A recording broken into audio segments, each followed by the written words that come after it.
up, guys? So normally on my channel, when it comes to award season, I like to talk about the Oscars. I always do a video of my reactions to the announcement of the nominees, and seeing as 2020 has gifted me all this extra time to watch unreasonable amounts of TV on Netflix and Amazon Prime, I thought it would be fun to do an Emmy nominations reaction video as well. I've never actually done an Emmys nominations reaction video on my channel before, so this is new territory for me, but if you guys want more Emmys content, just let me know in the comment section below. Alright, they're about to announce the nominations, so here we go. Alright guys, so they just announced the nominations for the Emmys. They only did like half of them, weirdly, so I have to go online to find the rest of them here. So I just figured it'd be best to just talk through each of the categories, talk about who's there and who's not there, who was snubbed, and yeah, the surprises and stuff like that. So let's start with Outstanding Comedy Series.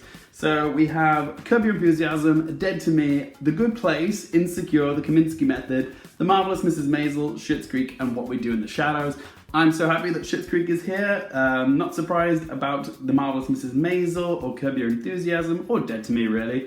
I'm so happy The Good Place is here. I'm hoping Schitts Creek will win, but I'm guessing it's going to be The Marvelous Mrs Maisel because it won 2 years ago. Alright, Outstanding Drama Series. This is an interesting one because there were a few surprises here. So we've got Better Call Saul, The Crown, The Handmaid's Tale, Killing Eve, The Mandalorian, Ozark, Stranger Things, and Succession. Now, I'm not surprised about Succession, Ozark, Better Call Saul, or The Crown, but the two that really stood out to me were Stranger Things and The Mandalorian. This is the first Disney Plus show to be nominated for Outstanding Drama Series. The Mandalorian, a Star Wars TV show, is up for Outstanding Drama Series at the Emmys. That's the world we live in right now. How cool is that? And Stranger Things, I didn't think it was going to make the cut this year, but I'm so glad it did because I do love that show. I'm just happy Ozark's there. I would like to see that win, but we'll have to wait and see. But yeah, it's a good mix actually. It's just a nice blend of different shows on different platforms as well. So yeah, I'm happy about it. Alright, let's talk about lead actor in a drama series. Okay, so we've got Jason Bateman for Ozark, yes, Sterling K. Brown for This Is Us, Steve Carell for The Morning Show, Brian Cox for Succession, Billy Porter for Pose, and Jeremy Strong for Succession. Now, Brian Cox wasn't a surprise. I haven't seen Succession, but I've heard all the hype surrounding Brian Cox. Jason Bateman, so glad he's in there, very much deserved. Then you've got also Jeremy Strong for Succession, Billy Porter for Pose once again, and he has won this category before, so you can't count him out. Sterling K. Brown as well for This Is Us, happy, but there was a surprise. I was not expecting Steve Carell to get into this category for The Morning Show. I think he's great at The Morning Show, and I'm glad he's here, but yeah, he was definitely a surprise. He was not who I would have thought would be there in that spot. I actually thought it would be Bob Odenkirk for Better Call Saul. And we're going to talk a little bit more about this because there's been a lot of snubbery for Better Call Saul in terms of the acting performances. The first one being Bob Odenkirk. Not happy about it. The man is so overdue for a win. A little bit upset about that. Were you guys upset about that? Were you upset about other exclusions? What do you think? Let me know in the comment section down below. Right, now let's talk lead actress in a drama series. Now, the three that I'm not surprised that are here are Jennifer Aniston for The Morning Show, Olivia Colman for The Crown, and Laura Linney for Ozark, yes! And I shouldn't be surprised that Jodie Comer and Sandra Oh made it for Killing Eve. That show is still so popular. But, oh my goodness, Zendeya for Euphoria. I haven't watched the show, but my god, I know the hype and the love behind it and for Zendeya in it, so good for you, girl. Let's talk Outstanding Lead Actor in a Limited Series or Movie. So we've got Jeremy Irons for Watchmen, Hugh Jackman for Bad Education, very happy about that. Paul Mescal for Normal People, haven't seen it sadly. Jeremy Pope for Hollywood, and Mark Ruffalo for I Know This Much Is True. Interesting category because on the one hand, I'm really happy that Jeremy Pope isn't here for Hollywood because I thought he was wonderful in that show, but I didn't think he would get a nomination, which it was a surprise, but I'm happy he's in here. The one though that I'm surprised and a little bit upset by is the absence of Aaron Paul for El Camino. I mean, again, it's another Breaking Bad universe snub. Like, no nomination for Bob Odenkirk, no nomination for Aaron Paul. I wasn't expecting to see him in here because of the previous love that the Emmys have had for him, so yeah, and he was phenomenal in El Camino, so he's not there though. Right, next up we have Outstanding Lead Actress in a Limited Series or a Movie. We've got Cate Blanchett for Mrs America, Shira Haas for Unorthodox, Regina King for Watchmen, Octavia Spencer for Self-Made, and Kerry Washington for Little Fires Everywhere. What a wicked mix of ladies there are in there. I really like all these actresses a lot, although I haven't seen anything of Shira Haas. I haven't seen Unorthodox yet, but all the other actresses I have so much love for. Regina King, she has my heart. But yeah, Octavia Spencer was definitely a surprise. I'm probably one of a few people that actually watched Self-Made. It's a little limited series on Netflix, and she was wonderful in it, but it really flew under the radar, so I was not expecting her to be nominated here. But congratulations, Octavia Spencer. Kerry Washington, I'm so happy she's in here. I really like Little Fires Everywhere, but I was convinced it was going to be Reese Witherspoon that made the cut and not Kerry Washington. She was higher on Gold Derby, so I was worried that Kerry Washington wasn't going to make the cut, but she did. But it's also quite a diverse mix of ladies as well, because we do have Regina King, Octavia Spencer, and Kerry Washington, 3 black actresses in this category, which is wonderful. So yay! Then let's move on to Outstanding Lead Actor in a Comedy Series. We got Anthony Anderson for Blackish, Don Cheadle for Black Monday, Ted Danson for The Good Place, yes, Michael Douglas for The Kaminsky Method, Eugene Levy for Schitts Creek, and Rami Youssef for Rami. Again, it's a nice, diverse mix of leading men as well, because we've got Anthony Anderson, Don Cheadle, and Rami Youssef, all actors of colour, which is wonderful. And then I'm just happy that Ted Danson from The Good Place got a nomination. Yes, Eugene Levy for Schitts Creek. He's my number 1 pick. Let's talk about lead actress. We've got Christina Applegate and Linda Cardellini for Dead to Me, Rachel Brosnahan for The Marvelous Mrs Maisel, Catherine O'Hara for Schitts Creek, Issa Rae for Insecure, and Tracy Ellis Ross for Blackish. Rachel Brosnahan is magnificent in Marvelous Mrs Maisel. I do hope Catherine O'Hara wins though, just saying. I'm guessing Marvelous Mrs Maisel will probably win Best Comedy Series, but it would be nice to see the actors from Schitts Creek take home the acting wins. That's just me though.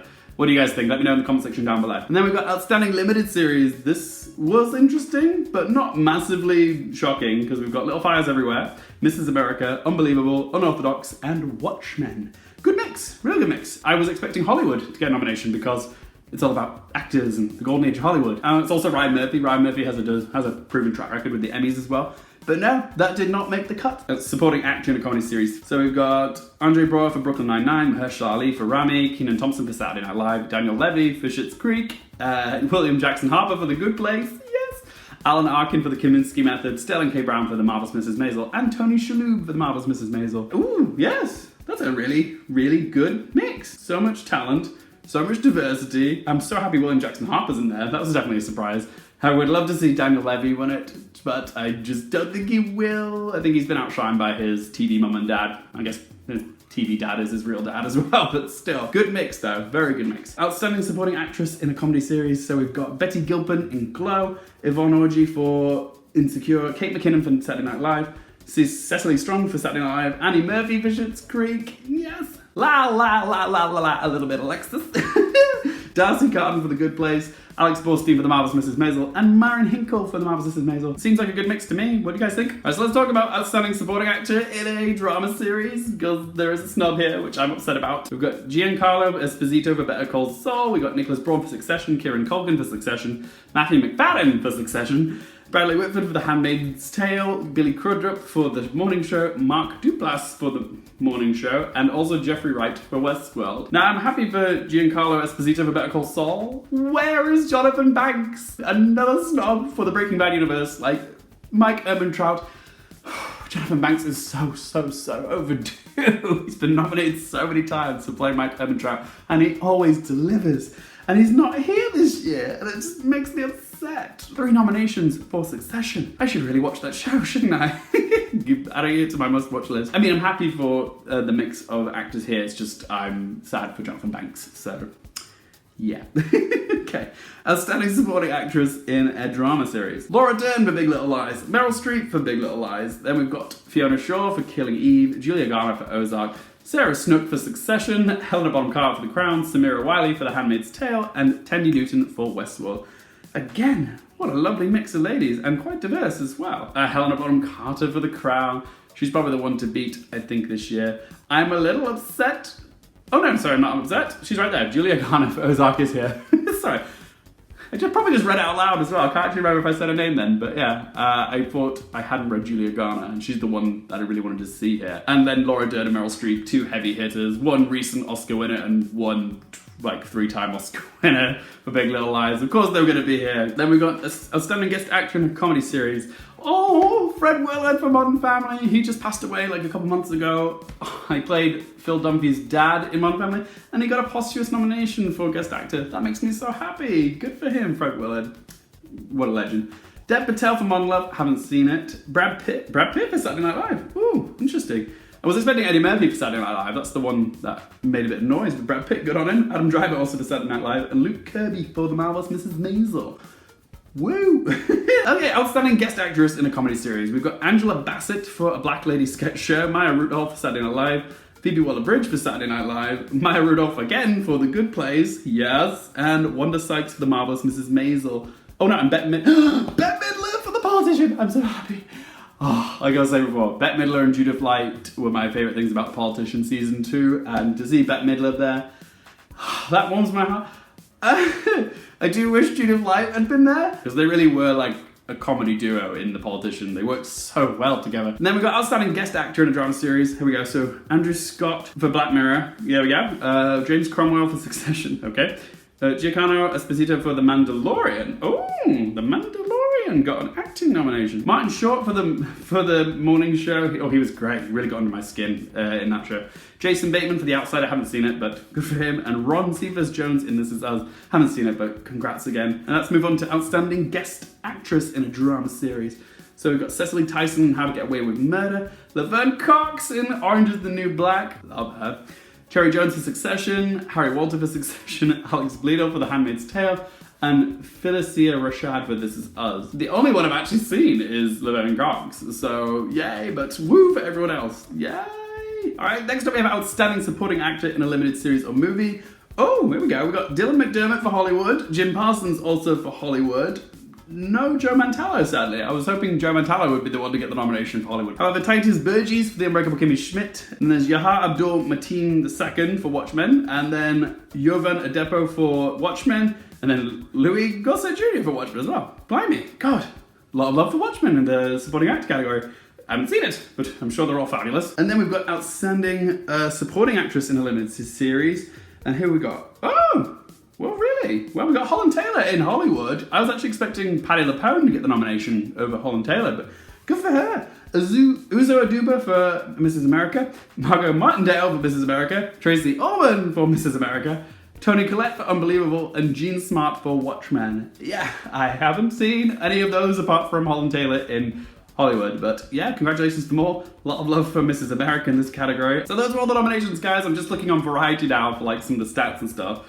Netflix dominates apparently with a whopping 160 nominations. That's insane. And then Watchmen leads the programs. Watchmen has scored 26 nods, the most of any program. So go Watchmen. The Marvelous Mrs. Maisel as well did very well. It got 20 nominations. That's the same as last year. Good for that. And then the leading dramas were Netflix's Ozark and HBO's Succession, both with 18 nods together. Good lord, that's a lot. Overall, I'm pretty happy with the nominations, except I wish Better Call Saul had more love in the nominations department for acting, because Bob Odenkirk, Rhea Seehorn, and Jonathan Banks, none of them got a nomination for acting, and that's really sad. So yeah, the Emmys love for the Breaking Bad universe seems to have fizzled out a little bit, which is a shame, because I still consider Better Call Saul to be one of the best things that's on TV, so it's a shame that it doesn't seem to be reflected in the nominations. I mean, it did get Best Drama Series, but what about the actors? Thought there'd be more love for El Camino as well, but Aaron Paul will definitely get a nomination, and I thought it would get nominated for Best TV Movie. Viola Davis didn't get a nomination for How to Get Away with Murder. That was a bit of a surprise. There was no love for Elle Fanning or Nicholas Hoult for The Great. They might have made a surprise appearance here. That was a shame. I was surprised that both Pose and The Morning Show didn't get nominated for Best Drama Series. Can't believe that Mandalorian got nominated over The Morning Show and Pose. Fascinating time we're living in right now, isn't it, people? But generally, overall, I'm pretty happy with the results of the Emmys, but I do want to hear from you guys. What did you think of the nominations for the Emmys? Who are you happy that got a nomination? Who are you sad that was snubbed? What were the big surprises to you? Whatever you think about this year's Emmy nominations, please do let me know in the comment section down below. If you guys do want a video of my predictions for the Emmys, please also let me know in the comment section below. If there's a demand for it, I will do it. If not, you can just go on Gold Derby and see my predictions there. I'll put a link in the description below, along with my link to my Twitter and my Instagram if you want to follow me there. If you did like this video, please hit that like button, and if you want to have more movie and TV content just like this, then please consider hitting subscribe. And for more things related to movies, TV, the Oscars, the Emmys, and popcorn culture, I am Luke Hearfield, and I'll see you guys next time.